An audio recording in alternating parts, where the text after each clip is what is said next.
Good evening, everybody. It's great to have you with us tonight. Welcome to the 15th program in this America at a Crossroads series. We especially welcome the many new members of our audience.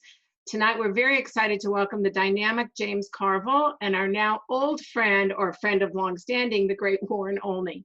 These programs are jointly presented by Jews United for Democracy and Justice and Community Advocates, Inc., two organizations dedicated to preserving our democracy. And I welcome you on behalf of the leadership of both organizations, Mel Levine, Zev Yaroslavsky, David Lehrer, Caroline Kelly, Rabbi Ken Chazen, and myself. Thank you for visiting our website this week, JewsUnitedForDemocracy.org, or Community Advocates website, cai-la.org. We'll give you those links tonight in the chat function. You can access all of our past virtual programs via the website. You can register for new programs via either website. So just so you know, we are sharing all donations made to either organization to help offset the cost of these programs. One feature of the website are links to organizations that you can get involved with, involving various nonpartisan causes, mostly related to voter suppression and increasing vote by mail opportunities for people. Feel free to suggest other organizations that we might want to post as well. We love all the notes we get from you. Please find us on Facebook as well. We would love for you to like us on Facebook. Next week, the topic is America's Racial Reckoning, and we are very excited that Congresswoman Karen Bass and law professor Lori Levinson will be our guests. And then the following week is Jeffrey Toobin on the topic, which is the title of his new book. I was going to say Planes, Trains, and Automobiles, but I know I'm wrong about that. After that, we will hear from California's Secretary of State, Alex Padilla. That program is being co-sponsored by the UCLA Luskin Center for History and Policy, moderated by our own Zev Yaroslavsky, on the issue of voter suppression and mail-in voting. We're also very excited to announce that Ben Jealous, formerly president and CEO of the NAACP and currently president and CEO of People for the American Way, will be joining us. We'll confirm the date later this week. While we thought we would take the last 2 weeks in August off for the conventions, it seems that everybody's plans have changed and the conventions are not going to be what we thought they would be, so we're adding 2 more great programs. We'll let you know what they are shortly. Save the date of November 1st from 5 to 7. We'll be presenting a special 2-hour rotating panel of experts to analyze the impending election, and we are co-sponsoring that with the USC UNRWA Institute on Politics. I just want to thank you again for your donations and your kind comments. The comments are really rewarding to all of us who are volunteers doing this job, and we really appreciate them. Thank our co-sponsors, Valley Beth Shalom, Temple Israel of Hollywood, ICAR, Stephen Wise Temple, The Forward, Jewish Center for Justice, Temple Beth Am, the LA Museum of the Holocaust, and Temple Isaiah. Remember, you can ask questions in the Q&A function. Please turn your volumes up. The speakers' volumes are at their maximum. We checked it before the program, so now it's on you. And if you miss any part of the program, you'll be able to hear it tomorrow, the full recording on our websites. Now I would like to introduce a friend, a great leader, a former acclaimed congressman and member of our executive leadership team, Mel Levine, to welcome our speakers tonight. Thanks very much, Janice, and thank you and David for your extraordinary leadership in putting this series of fabulous events together. We're really thrilled to have James Carville here with us this evening, and we are also thrilled to have Warren Olney here interviewing him. I'm thrilled that James is here despite his inability to resist abusing me about what the Nats did to the Dodgers the last time he was in Los Angeles. I want to try to give our audience some sense of James's extraordinary and diverse background in the 2 minutes that are available to do that. He is a Marine, he's an LSU grad, he's a lawyer, he's kind of a rabble-rouser, but he's best known for guiding Bill Clinton's successful 1992 campaign for president. I first learned about James when I was still in Congress, and he and Paul Begala brought Pennsylvania Senator Harris Wofford back from a 40-point deficit in the final few weeks of a Senate campaign to defeat Dick Thornburgh in 1991. By the way, I hope James will explain why something like that will not happen on January 3rd of this year. In that Wofford campaign, James coined the phrase, "It's the economy, stupid," which he employed to much greater exposure the following year in Bill Clinton's presidential campaign. After the '92 Clinton campaign, James became a highly successful international campaign consultant, helping, among others, Ehud Barak in Israel and Tony Blair in the United Kingdom. He's basically been everywhere in that capacity. He ran 22 international campaigns, including campaigns in Brazil, Ecuador, Bolivia, Venezuela, Afghanistan, Colombia, and Argentina. He and Paul Begala co-hosted Crossfire on CNN for 3 years. He has taught and lectured at university levels political science courses. He's been a host on a sports radio show. He's been executive producer of the film All Things Men. I will leave it at that. There's more, but that gives you a sliver of an idea of his diverse and, I think, quite extraordinary accomplishments and background. I should also note that he is famously married to the highly regarded Mary Madeline, and he is also well known as the Ragin' Cajun. To interview James, we are again delighted to have our friend Warren Olney. We love having Warren interview our guests. He's a fabulous interviewer, and we're delighted to rely on him again. He's a Los Angeles treasure, and we view him as a treasure for us as well. Warren is the host and executive producer of To the Point and of To the Point's Climate Change Update, which are podcasts based on his years of experience as a journalist in print, commercial TV, and broadcast journalism. And for 25 years, Warren hosted KCRW's show, Which Way LA. He's received nearly every award you can receive in journalism, some 40 awards for national, regional, and local broadcast excellence, from Emmys and Golden Mikes to being one of only two, to being, I think, the only two-time winner of the Los Angeles Society of Professional Journalists Lifetime Achievement Award. We are delighted that he's here with us again. This is the fifth of our programs that he has moderated. And with that, Warren, the floor is yours. Mel, thank you very much. You just gave me 2 lifetimes, and I appreciate that very much. I could always use another one. Great to be here. Thanks very much to David Lara and all of you who put these events on. It's my privilege and delight to be able to speak to James Carville. And James, great to have you with us. You have been everywhere, as Mel suggests. The only place I haven't seen you is TikTok. I hope you can get there before the president shuts it down. Well, thank you so much. And Mel, what I'm honored to be introduced by you. You're so highly thought of in Washington. So many friends there still. And Warren, I look forward to this, and I would caution and tell everybody in the audience this is completely spontaneous. We decided that we were just going to go at this thing cold. Yeah, that's a great way to do it. And everybody wants to talk about the presidential campaign, and we have already had questions from this audience. This is an audience full of never-Trumpers. I think those are the people that are the majority here. I don't want to speak for anybody out of turn, but that's what I believe. And yet, everybody's really concerned, most of all, about voter suppression. What do you think? How concerned are you? Your father was grandfather was a postmaster. So that's maybe a good place to start. So first of all, I'm honored to be here. And I would normally say, hi, y'all. But in honor of the 45th president of the United States, I'll just say, Yosemites. If anybody has any trouble figuring that out, you'll get it. Don't worry. I think that one thing that I want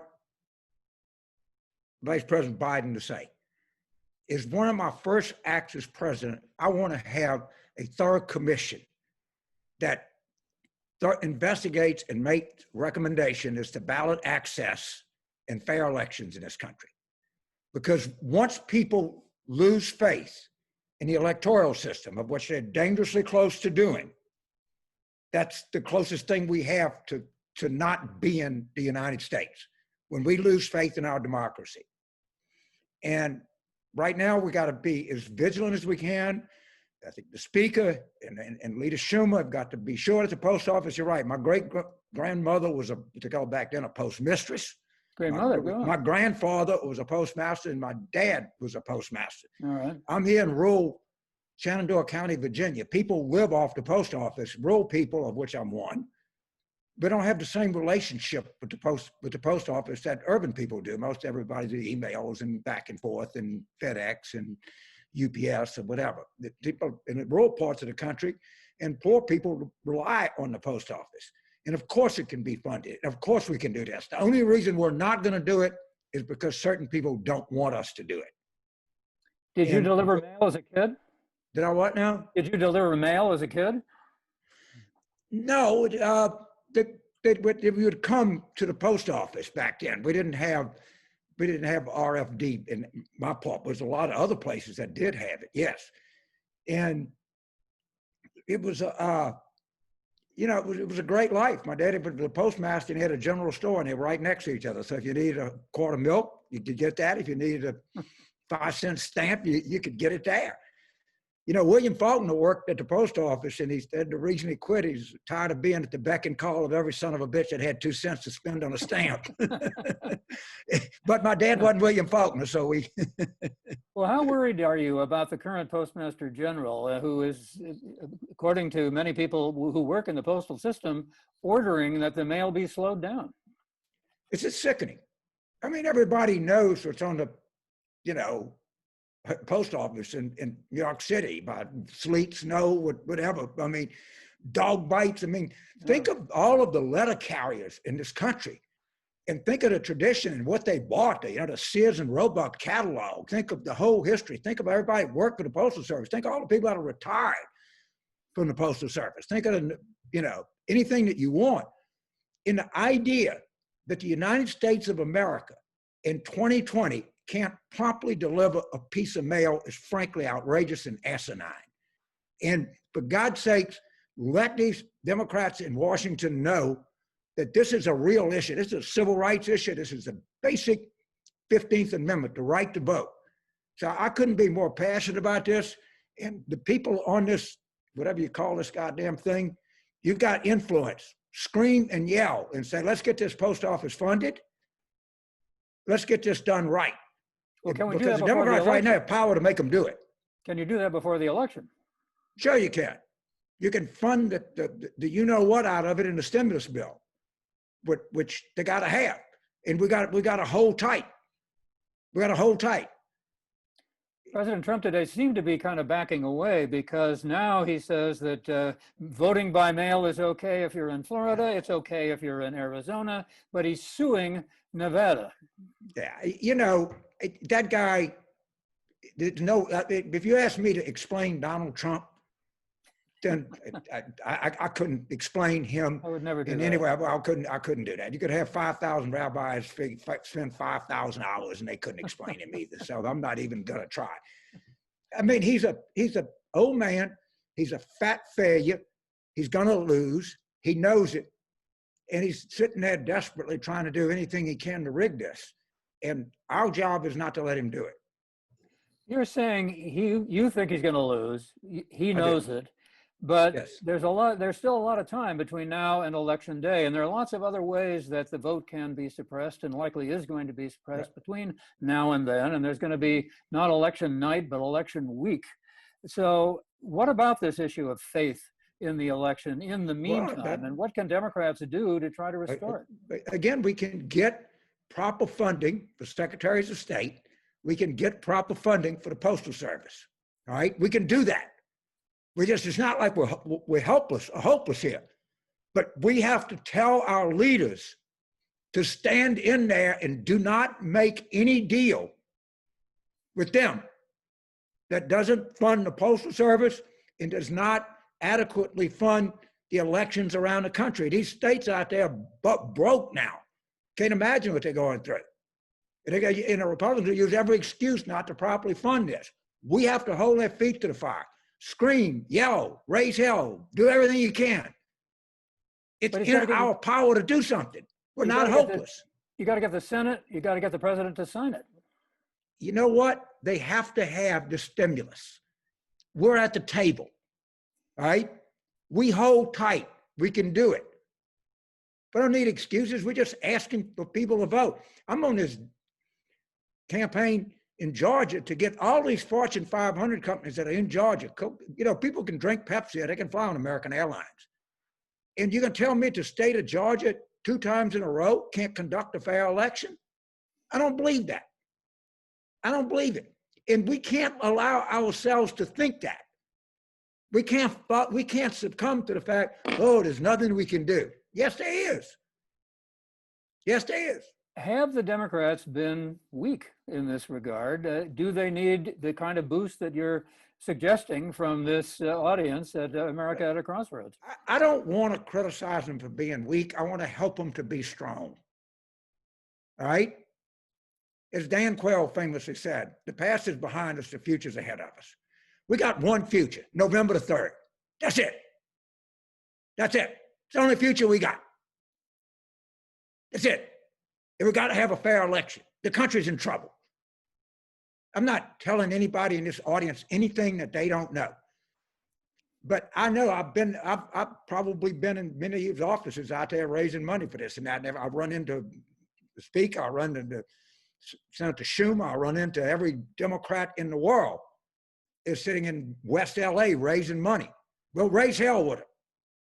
Are they sufficiently motivated? Are they willing to do it? I want to help them be motivated. I'm not here to report where they are. I'm here to say, how do we get them there? And that's by, you know, you want my check?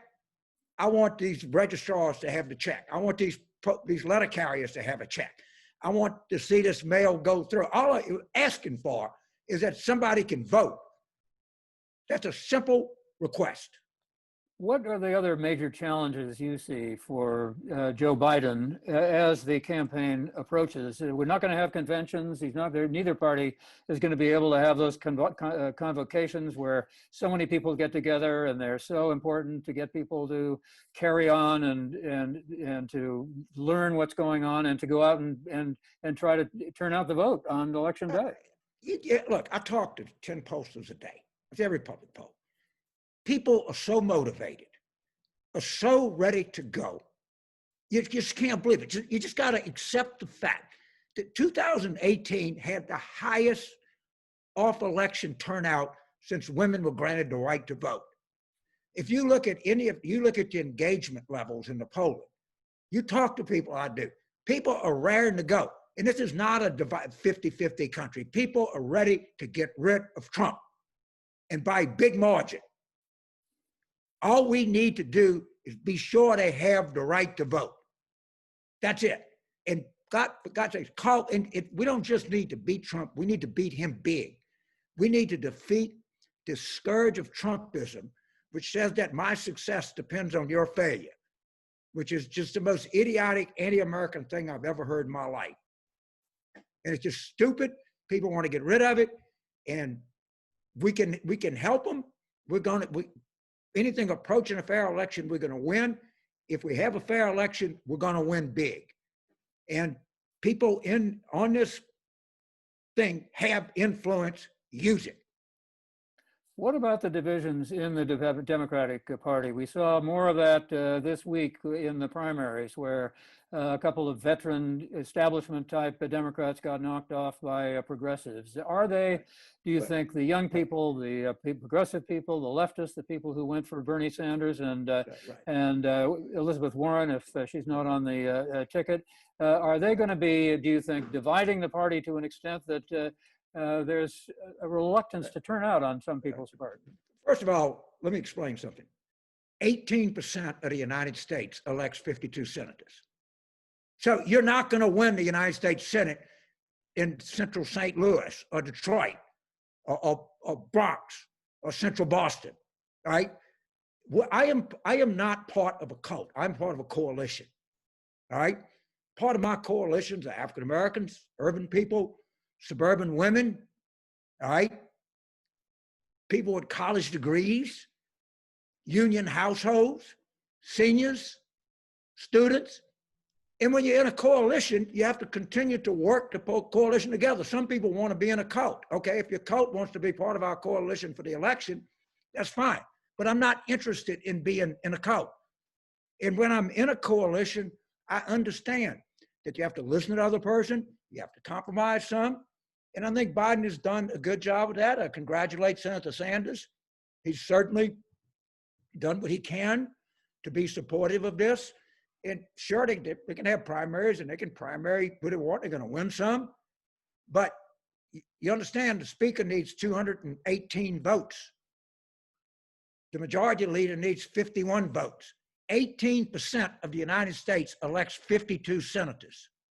You can only do that with a coalition.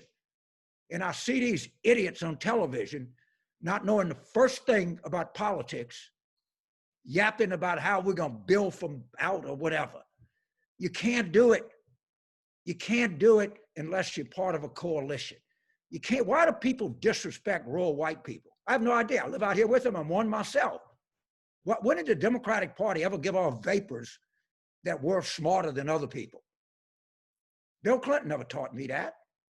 And it's somehow or another, it's become fashionable in some places. Well, I'm not in that parade. Leave me out. I think we ought to respect everybody. And yes, we have a certain view of the world. And I think our view of the world is correct, that those who make more pay more, that there are people in this world that have suffered historic discrimination that needs to be corrected and corrected pronto.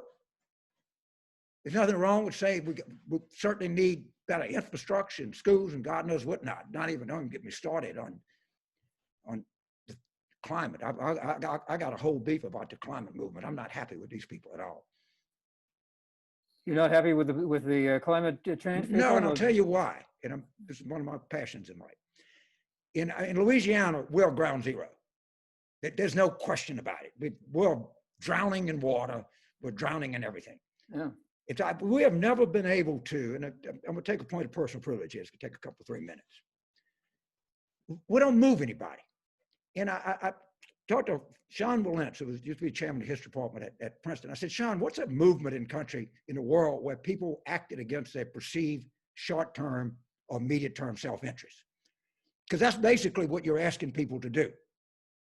All right? You're asking, it's becoming more apparent, you're asking people to deny themselves of something today so we'll have a better tomorrow.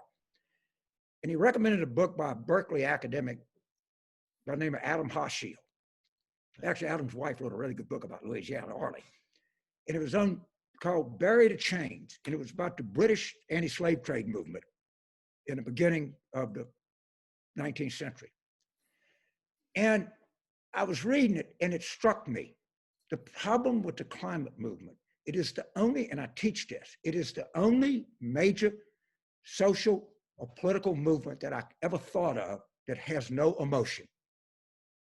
You know what? Amazing Grace came out of the British anti-slavery movement. It's the most famous song in the English language, all right? For good or ill, every movement, we shall overcome, all right?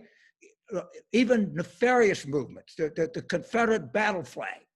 Every university has an alma mater. Every country has an anthem. I have no way. There's no climate bumper sticker. There's no climate song. If I do the rainbow, my daughter pointed out, Harvey Milk designed the rainbow flag before he was assassinated. All right. If I put a rainbow flag on the back of my pickup truck, you know exactly what I'm saying. If I put a Confederate flag, you know exactly what I'm saying. How do I communicate with another human being that I am scared to death about climate? There's no short term. And I think a lot of the movement thinks that emotion is something you don't need. It's not about tidal tables or temperature charts alone does a person live. You have to give people a connection. And for some reason, within the climate movement, they refuse to do that. And that's just arrogance. And if you want to get people on your side, give them emotion. Why do you think they have these bands during the Civil War You got to jack people up before they get shot. People understand that. Why the Marine Corps him? Why does that exist? To make you excited to take a bullet. We don't do that. Yeah, I'm sorry, I didn't mean to go off on this, but so you're not suggesting that there isn't plenty of evidence that climate change. Oh, is so in fact evidence making as much enormous, evidence as you know, we're not going to live forever. There's evidence in the world. Yeah. But we don't need more evidence. We need emotion. We need people. We need people to say, man, what is all this symbol they got? I see these things everywhere, these yard signs. I hear the song everywhere I go.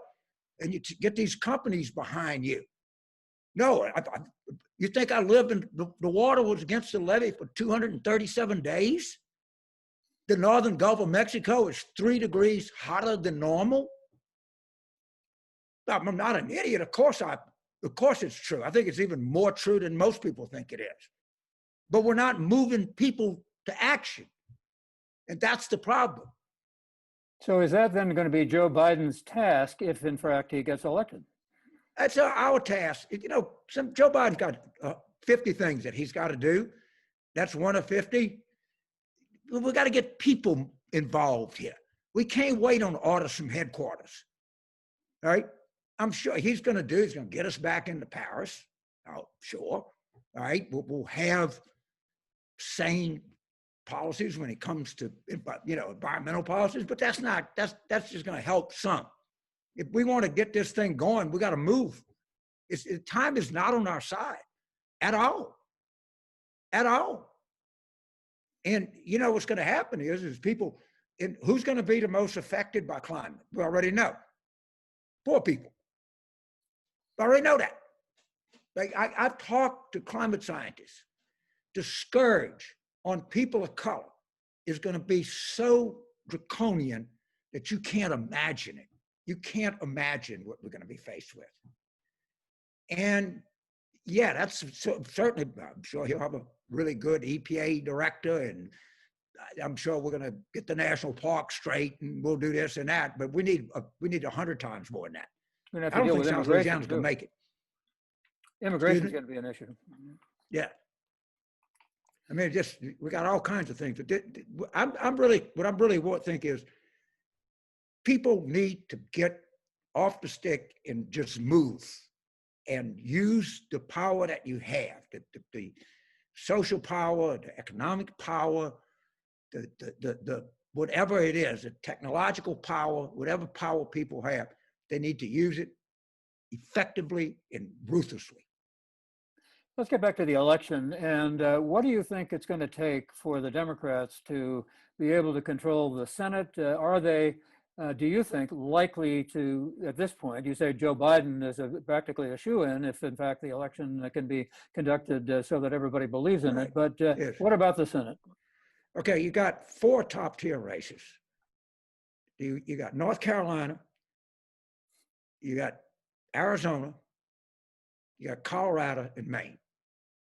We're ahead in all 4. All right? Now, there's some races that really, you got 2 in Georgia. And we're in the hunt. Don't let anybody kid you. We're really in the hunt. We're in the hunt in Texas. My favorite, the one I'm involved with, is Alaska. We got a real shot in Alaska. So a little radar screen. Al Gross, he's a Democrat. He's running as an independent. Got the best ad I've ever seen in my life. And he's running against a guy named Dan Sullivan, who's exactly what you think he is, a Trump Republican.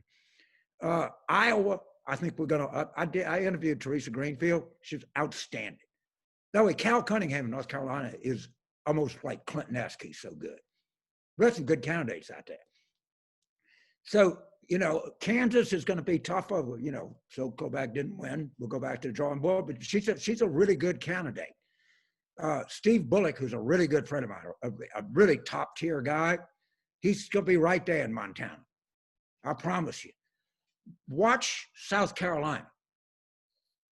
South Carolina, I've seen 2 high quality polls in South Carolina. And we're within spitting distance. Right? Now there's one I want everybody to consider sending a check to. And that's Adrian Perkins. Adrian Perkins is running for the Senate in Louisiana. He probably won't win. But let me tell you about Adrian Perkins. Adrian Perkins is 37 years old. He grew up in a worse neighborhood in Shreveport. He was the first black brigade commander at West Point.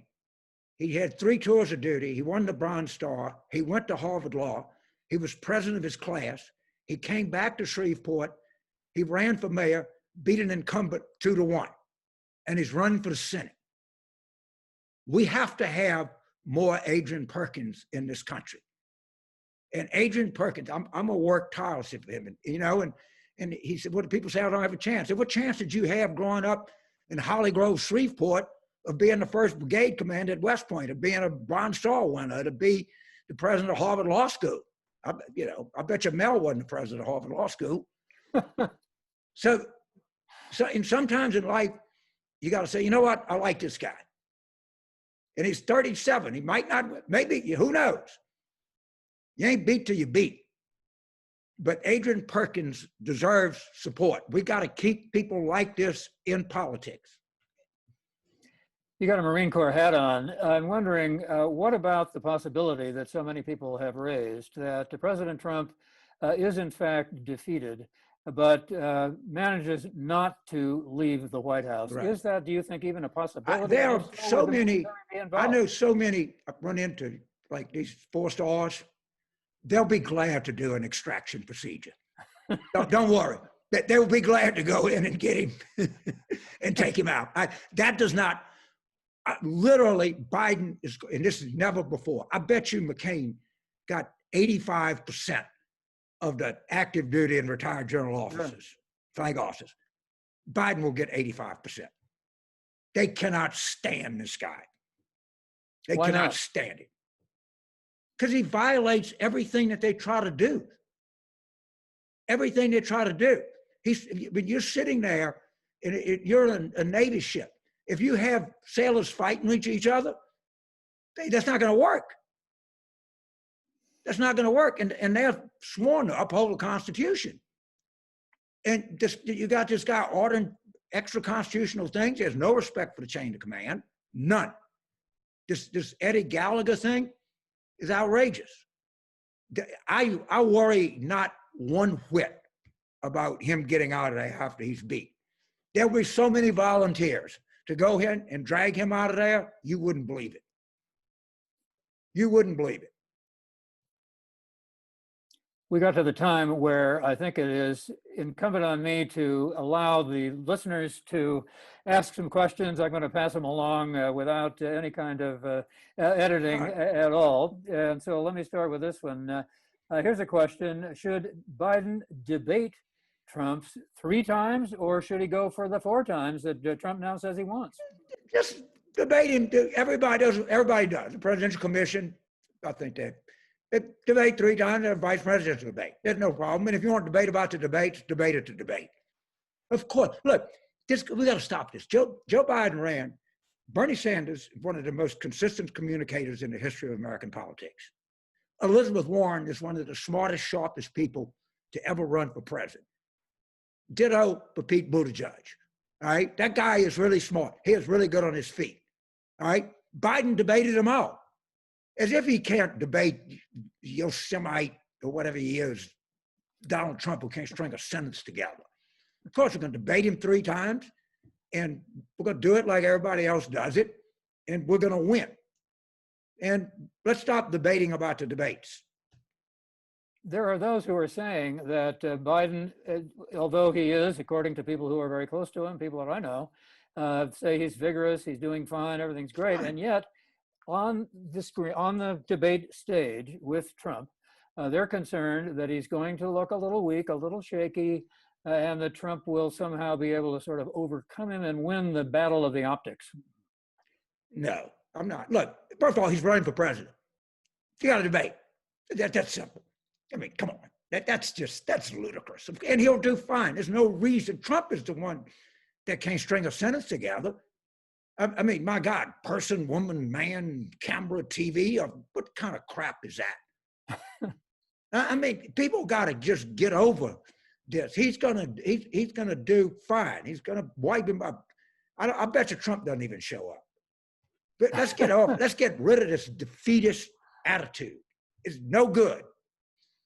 Hey, here's a question from Mark, who may be getting ahead of the game, but he wants to know, could the Republicans make a comeback in 2 years? Sure, they could, but let me tell you, because I'm a real political guy, look at the Senate map in 2022. It's terrible for them. Awful. Florida, North Carolina, Pennsylvania, Ohio, Iowa, all right? We got to put maximum heat on them. Bring it. Be Sandy Koufax. Just drill it. Smoke them.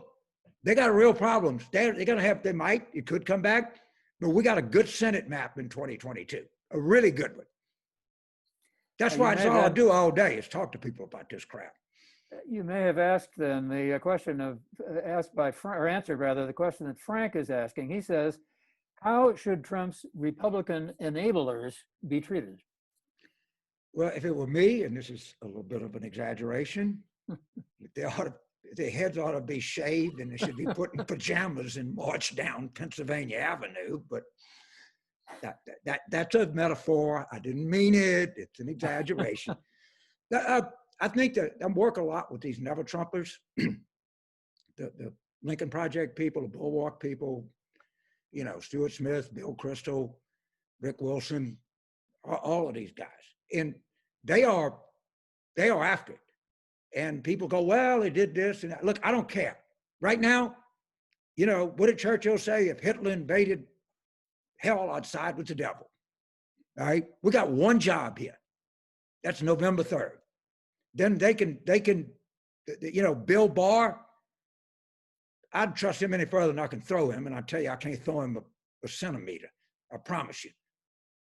But, with all of that, the aftermath of the Republican Party, that they can do whatever they are. Right now, we got to get rid of Trump. Big time, big election.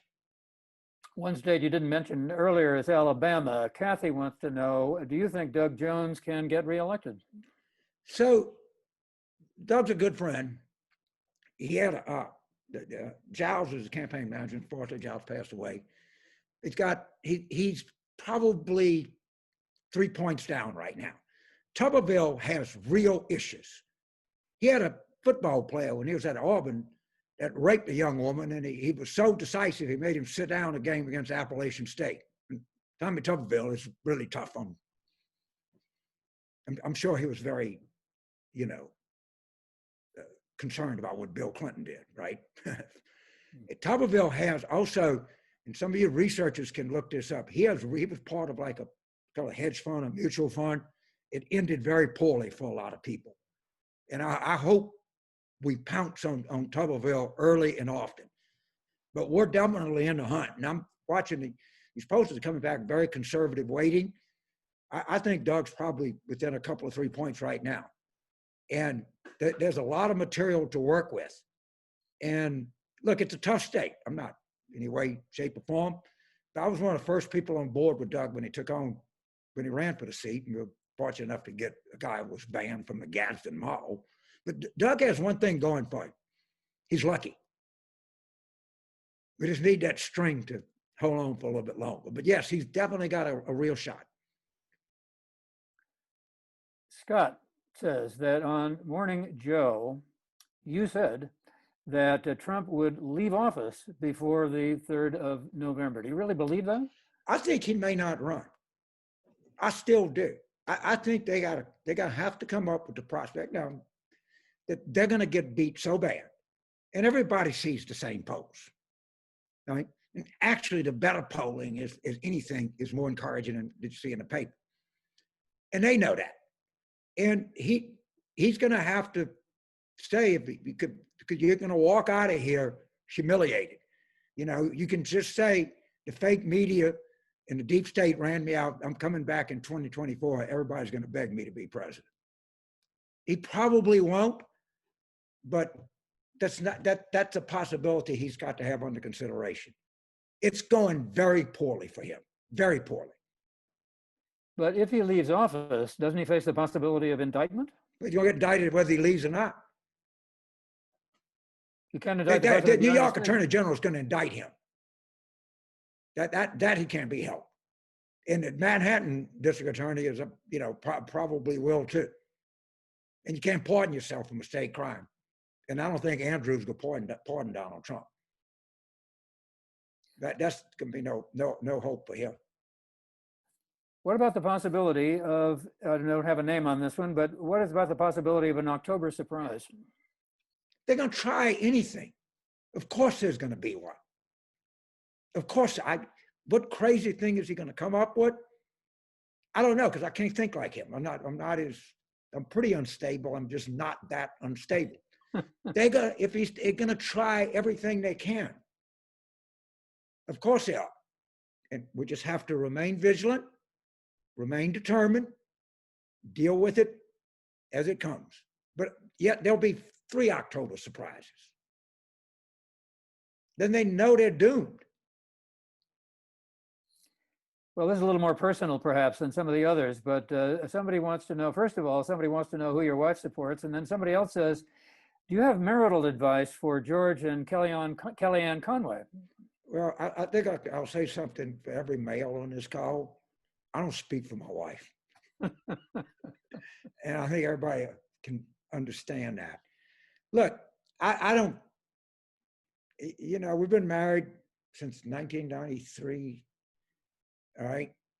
And I don't, whatever, they have a child that the Conways do, who takes her dad's side of this argument, and I don't care about their family like anybody else. But you do know about it. I have a pretty good idea, but I got enough trouble under my own roof without getting under somebody else's. All right, here's Nadine, who wants to know, what do you think Biden's most important message ought to be during the campaign? He's going to bring change to America. We're going to change. We're going to do it. People can't, they were an 80% wrong track country. And it's going to be change on a scale that you can't imagine. Now, I think he's got to come up with some really to excite people, some fresh stuff. I think they will. They're working on some things. But Joe Biden, because it's time for a change. Change is the most powerful word in politics. But it's particularly powerful when you're a challenger in an 80% wrong track country. 80% of the people in this country are tired of this crap. We're going to win this election. If we have a fair election, we're going to win it bigger than anybody can imagine. Put the pressure on them. Put the pressure on the Democratic leadership. Don't walk out of there without this. Don't walk out. Stay strong. Trust people. Let them vote. Let them vote. What about Biden's running mate? And we're asked, this is NB, who wants to know, who should Biden pick as his vice presidential candidate? So I've said that if you pick Sarah Palin, I don't care. I'm still for it. So, look, Joe Biden ran. He won overwhelmingly with the support of Democrats around the United States. It wasn't even close. We have ceded him the authority to make that judgment. Whatever judgment he makes, I am going to be for. It's just that simple. And it's very seldom that I can't think of an election that's determined by a vice presidential nominee. It's not where my focus is right now. I'm much more concerned about getting the post office funded. I am much more concerned about having a fair election. I really am. And I think that I think Chris Dodd is doing that. He's a good friend of mine. I'm sure a lot of people out there know Chris really well. I think they're going to make a responsible and judicious choice. Who I'm pretty clear. I'm supporting them. That's it. Why do you think they've delayed so long? Reagan didn't pick Bush till the night of the convention started. We didn't pick Gore till really late. Just get over it. Give them time. There's no reason to hush. Well, are there really calculations that have to be made? Is it that uncertain? No, I mean, I'm sure they're being very thorough, but why hurry? But why not do it right? But generally, you do it right before the convention to give some excitement, some surprise. I mean, there are any number of good reasons that they may want to delay this. But quit saying it's inaction or it's indecisive or anything like that. They may already know who it is. And there's nothing wrong with that. Nothing. I can wait another 2 weeks. Or I can wait another day. I don't care. We got to quit this collective angst we have and get motivated to put this puppy down and win this thing. Why is Trump attacking the census? Because if you count everybody, then you're going to count so many people that don't support him. Why do you think Trump does? He wants a country, you know exactly what Trump wants. Of course, he attacks everything, everything. And he's going to continue to do that. What about the issue of, nobody's asked this, but what about the issue of reapportionment when the time comes? How important is it now to start worrying about what's going on in state legislatures around the country? Let me give you an overview here. And I'm very passionate. So you look and everybody wants to give money to Amy McGrath and everybody wants to give money. The most important elections in many instances are going to be these state legislative races because they're going to do apportionment. Pick a state Senate candidate in North Carolina, Georgia, House bill, Iowa, Texas. Be sure that these state legislative races are funded because if we win the Congress and we win the presidency and they control these state legislatures, then you're going to have the same thing you had in 2010. And so these are really important races. So if you ask me about reapportionment, my answer is get involved in some of these races. Like now. Now, these are important. You have been so adamant in so many ways about what it is that needs to be done. And we have one questioner here whose name I have lost somehow, but he wants to know, or she wants to know, I'm not sure which it is. Are the Democrats too nice? You said you didn't want to say anything bad about them, but have they been too nice? Have they been holding back? Could they be stronger than they have been? Well, you know what Robert Frost said, don't you? A liberal is so tolerant, they're afraid to take their side of the argument. So the short answer is yes, but it doesn't have to continue to be that way. But right now, people just want to change, and they want it bad. And we just got to be sure that they have a chance to voice their opinion. Are you concerned? You said that everybody is so worked up. We don't have any more questions from listeners. Hopefully we will start getting some more in here. But I guess you've answered this already. I guess you've answered it in a lot of different ways. But I know people do concern themselves about complacency and say that if you're so persuaded that this election is over, as you seem to be saying with regard to the presidency, particularly given all of the obstacles there are going to be to voting, whether it's coronavirus or whatever, that complacency is really a problem and really a serious problem, and that that's something the Democrats need to work on more than anything else. It is something that I get all the time. Yeah. All right. An army on the march, winning battles, is an army that has high morale. An army in retreat that is losing has low morale. There is no complacency out there. Look at the intensity numbers. You know, and when people get excited about the prospect of winning, right, they just do. And I believe you got to run a campaign like a pirate ship. You have to seize every advantage you have. And the main advantage you have is don't resist me because I will sink you. You're doomed. All right?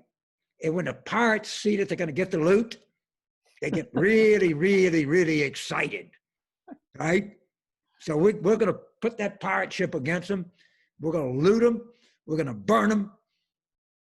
And then we're going to leave them out in the middle of the Caribbean, the Gulf of Mexico. Over there. Have you been to a lot of Did you movies? know that Jean Lafitte was part Jewish, didn't you? No, he was. I was going to say, have you been to a lot of movies, or do you know a lot of pirates? I don't know. I know stories, and I just like the idea of like being. I think I always model my campaigns that you got to be like a pirate ship. You just got to be constantly calculating, constantly taking wind, constantly taking distance, constantly taking speed, and when you have an opportunity, you seize it. This is my philosophy. We now do have another question. If Trump wants to litigate the election, what about the U.S. Supreme Court as currently constituted? What do you think that they're likely to do? I don't think they're going to be able. How are you going to litigate? They're going to lose. We just got to get the ballot. We got to get the Postal Service right. We got to get the Secretary of State's funded. All right. So you don't want to go there? I don't need to. Can you imagine what would happen in this country if the Supreme Court overturned this election? And people are, you're talking people in the streets. Oh my God. You got to go around the country. People are on edge. They're really, really want to vote. Look at these turnout numbers that you're seeing. I mean, you just got to accept evidence when it's there. When the evidence is different, I'm like John Maynard Keynes. When the facts change, I change my mind. But the facts are right now, if we get a fair election, we're going to win.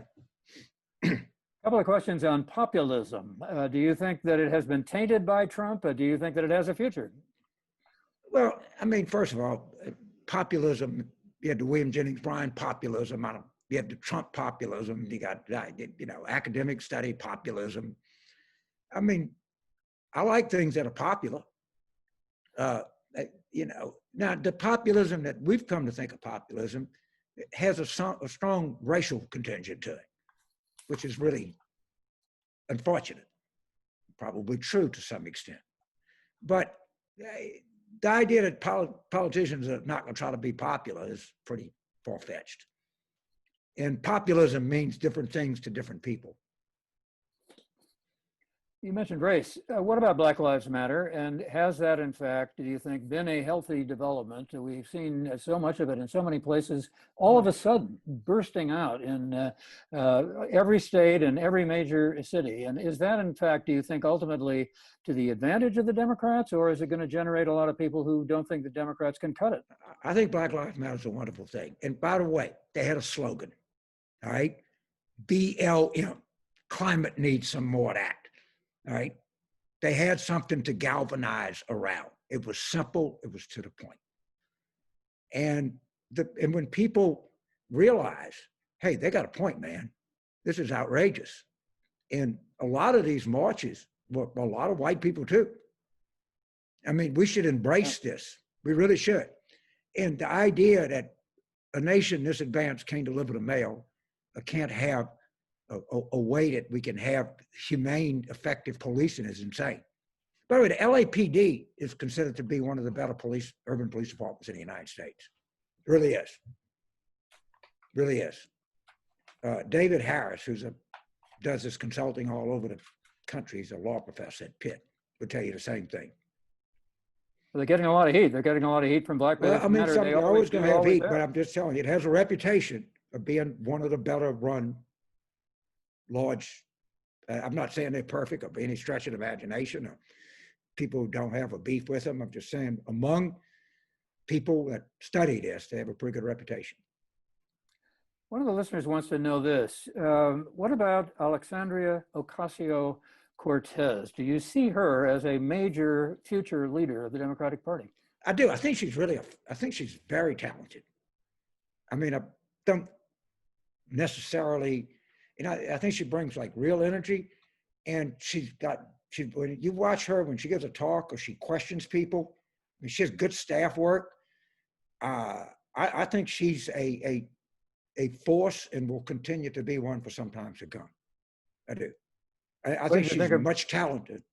I think she's much more talented than a lot of people, that align with her. I think she's a really talented person.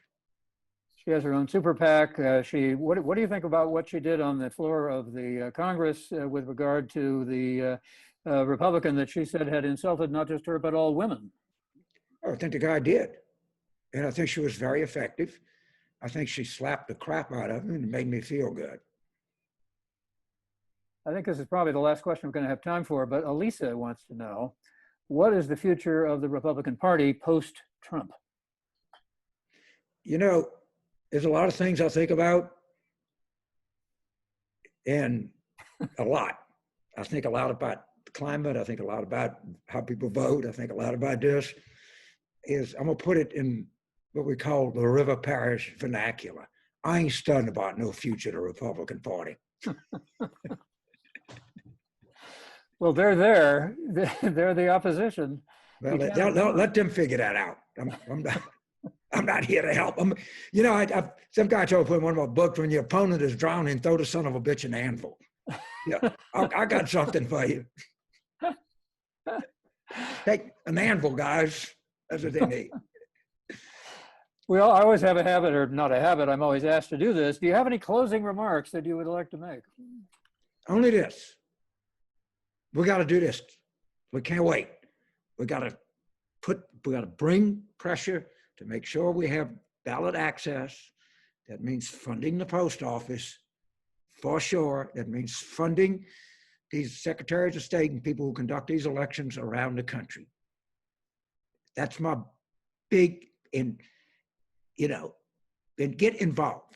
Get involved, get a group of people, get involved, pick a state, North Carolina, Georgia, Iowa, Ohio, Arizona, pick one and follow the races and pick your favorite people, write them a check. Go look at what their campaign ads. Just because you're in the bluest part of the bluest state doesn't mean that you're powerless. You may not be able to travel, you may not be able to, but you can get active, you can get people around you to be active, you can follow, you can get involved. Politics is an emotional endeavor. Get involved.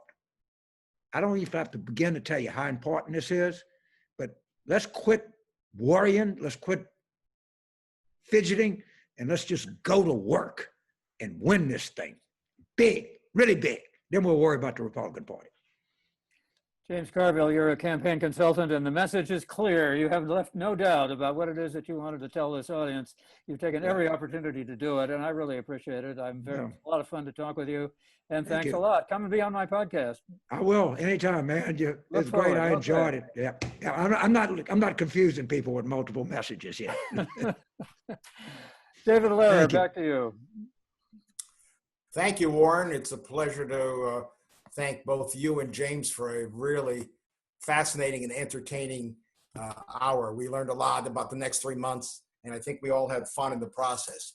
A reminder, as Janice mentioned, next week's program, barring our speaker making headlines around the world, will feature Congresswoman Karen Bass and Loyola Law School's delightful Lori Levinson. And we have secured for October 7th, the national president of Planned Parenthood, Alexis McGill Johnson, will be joined by former Congressman Henry Waxman, a maven on healthcare and the role of government in securing healthcare for all Americans. And as previously mentioned, we also have an October surprise for us, Tom Ridge, the first head of the Department of Homeland Security, to discuss what his former department is up to now, especially in light of Portland. All of us working on this series, thank you for your encouragement and support. Your enjoyment of our efforts means a lot to us, and to all of those laboring to make this series meaningful. Thank you for spending this hour with us. We'll see you next week. Stay healthy and safe.